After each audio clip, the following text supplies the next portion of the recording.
আসসালামু আলাইকুম সবাইকে। লালমনিরহাটের ফলিমারির আজকের যে ঘটনাটা, এটা ইতিমধ্যে আপনারা সবাই অবগত হয়েছেন যে একটি 5-6 বছরের শিশু বাচ্চাকে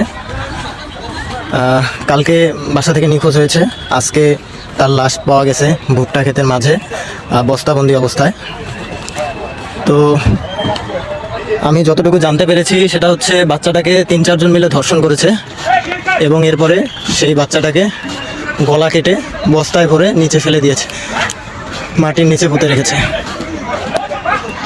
এই যে এটা হচ্ছে সেই লোকটি, সম্ভবত এই যে দেখা যাচ্ছে, ধরে আনছে মনে হয়। তো জনগণ এই ধর্ষকের বাসা পুড়ে দিয়েছে, ভাঙাভাঙি করেছে, ধর্ষককে আটকে রেখেছিল। তবে প্রশাসন এসে ধরে নিয়ে যাচ্ছে। জনগণের হাত থেকে কোনোভাবে প্রশাসন ধর্ষককে ছিনিয়ে নিয়ে চলে গেল। তো আমরা চেষ্টা করব ধর্ষকের বাড়ির কি অবস্থা সেটা দেখার।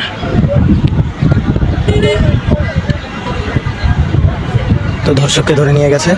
এই যে এইদিকে লোকজনকে কাউকে পুলিশ ওই সাইডে যাইতে দিচ্ছে না।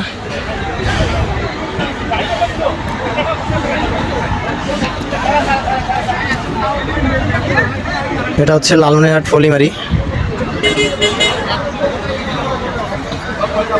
প্রচুর প্রশাসনের গাড়ি এসেছে লালমনিরহাটের সমস্ত থানা থেকে, লালমনিরহাট সদরের এবং সদরের আশেপাশের সমস্ত থানা থেকে প্রশাসনের গাড়ি চলে এসেছে। প্রায় 1 কিলোমিটার জায়গা শুধু প্রশাসনের গাড়ি দিয়ে ভর্তি। বিজিবি, সেনাবাহিনী, পুলিশ, সিআইডি সবাই এখানে উপস্থিত হয়েছে। তো এই এলাকার মানুষ খুব চেষ্টা করেছিল ধর্ষককে ধরে হয়তো মেরে ফেলার, গণধোলাই দিয়ে। দুর্ভাগ্যের বিষয় তা পারেনি, প্রশাসন ছিনিয়ে নিয়ে গেল। আমরা ধর্ষকের বাড়ি দেখাবো কি অবস্থা, সবাই সাথে থাকুন।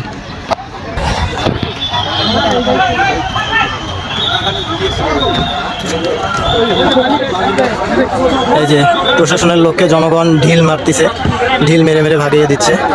কারণ এই প্রশাসনের কারণে আজকে সেই ধর্ষক ছাড়া পেয়ে গেল, ধর্ষক পালিয়ে যেতে সক্ষম হলো।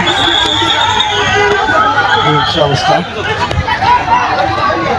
এই যে প্রশাসনের লোককে, এই যে ঢিল মারতেছে প্রশাসনের লোককে। এই যে ধর্ষক আরেকজন ধর্ষককে ধরেছে।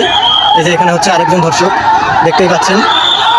এই যে আরেকজন ধর্ষক এখানে, এই যে গাড়িতে তুলতেছে আরেকজন ধর্ষককে। এটা হচ্ছে আরেকজন ধর্ষক।